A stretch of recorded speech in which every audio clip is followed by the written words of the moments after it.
교회는 언제 누가 시작했을까요? 뿌리에 대한 관심이 있는 이들이 많습니다. 그래서 족보나 역사를 공부하면서 정체성을 찾으려고 합니다. 교회 역시 그 뿌리를 찾고 정체성을 세우려는 노력을 계속하고 있습니다. 그러면 과연 교회는 누가, 언제, 어디에서 시작했을까요? 교회의 시작에 대해 가장 분명하게 제시하고 있는 책은 역시 성경이죠. 성경은 교회를 하나님의 나라 또는 그리스도의 왕국으로 묘사합니다. 하나님의 나라는 하나님의 통치를 받는 지역과 백성을 가리킵니다. 예수 그리스도는 제자 중 한 명인 베드로에게 내가 반석 위에 내 교회를 세울 것이고 천국 열쇠를 주겠다고 약속했습니다. 여기에서 교회의 설립자가 누구인지, 교회가 누구의 이름으로 불려야 하는지 분명해집니다. 예수 그리스도가 약속한 천국 열쇠는 교회의 문을 여는 사건, 곧 교회의 설립과 관계가 있습니다. 예수 그리스도는 하나님의 나라는 너희 안에 있느니라 라고 했습니다. 하나님의 나라는 특정한 장소가 아니라 하나님의 통치를 자발적으로 받는 사람들이기 때문입니다.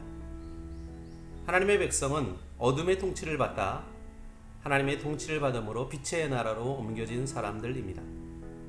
하나님의 나라는 거룩한 백성, 곧 교회라는 사실을 알 수 있습니다. 구약 성경에는 많은 예언들이 있습니다. 그 모든 예언이 그리스도 안에서 성취되었습니다. 그 중에는 교회 설립에 대한 예언도 있었습니다. 교회가 세워지기 약 530년 전 바벨론 제국 느부갓네살 왕은 꿈에서 하나의 신상을 보았습니다. 그 신상은 머리는 금, 가슴과 팔은 은, 배와 넓적다리는 놋, 그리고 종아리와 발은 철과 진흙으로 되어 있었습니다. 다니엘은 이 꿈을 제국의 역사로 해석했습니다. 그리고 로마 제국 때에 하나님이 나라를 세울 것이라고 예언했습니다. 로마 제국은 기원전 31년에 세워져서 기원 후 476년경에 패망했습니다. 다니엘의 예언에 따르면 하나님의 나라는 이 기간 중에 세워지게 됩니다. 이외에도 구약 성경에는 하나님의 나라 또는 교회 설립에 대한 여러 예언이 있습니다. 하나님의 나라는 다윗의 자손이 세울 것입니다. 실제로 예수 그리스도는 다윗의 후손으로 태어났습니다. 이사야서와 미가서는 교회가 예루살렘에 세워질 것을 예언하고 있습니다.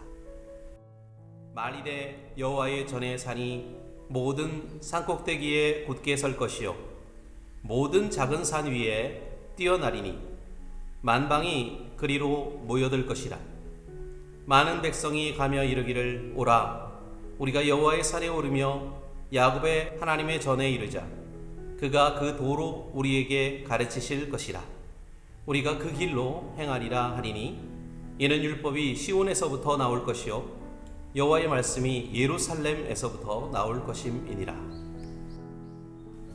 신약성경 복음서에는 천국이 가까워왔느니라 라는 표현이 자주 나옵니다. 이것은 세례 요한의 메시지이고 예수님의 메시지이며 제자들에게 예수님이 내린 명령이었습니다. 어떤 일이 가까이 왔다고 할 때 그것은 매우 임박한 상태를 가리킵니다.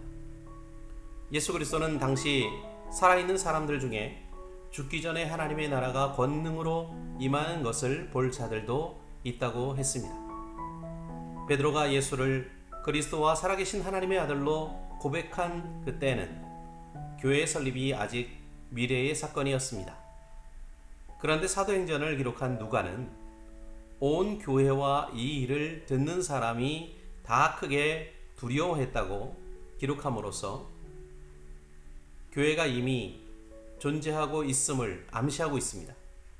따라서 내 교회를 세우겠다는 그리스도의 예언과 이미 교회가 존재하고 있음을 암시하는 누가의 기록 그 사이에 그 언제쯤인가 교회가 세워졌을 것입니다. 바울 역시 이미 그 나라가 임했고 성도들이 그 안으로 옮겨졌다고 과거형으로 사용하고 있습니다. 하나님의 나라와 교회는 그리스도의 통치를 받는 사람들을 의미합니다. 베드로는 부활 승천하신 예수 그리스도가 하나님의 우편에서 통치하는 것이 다윗 왕조의 영원한 통치에 대한 약속을 성취하는 것이라고 했습니다. 그러면 그리스도는 어떻게 그 백성을 통치할 수 있을까요?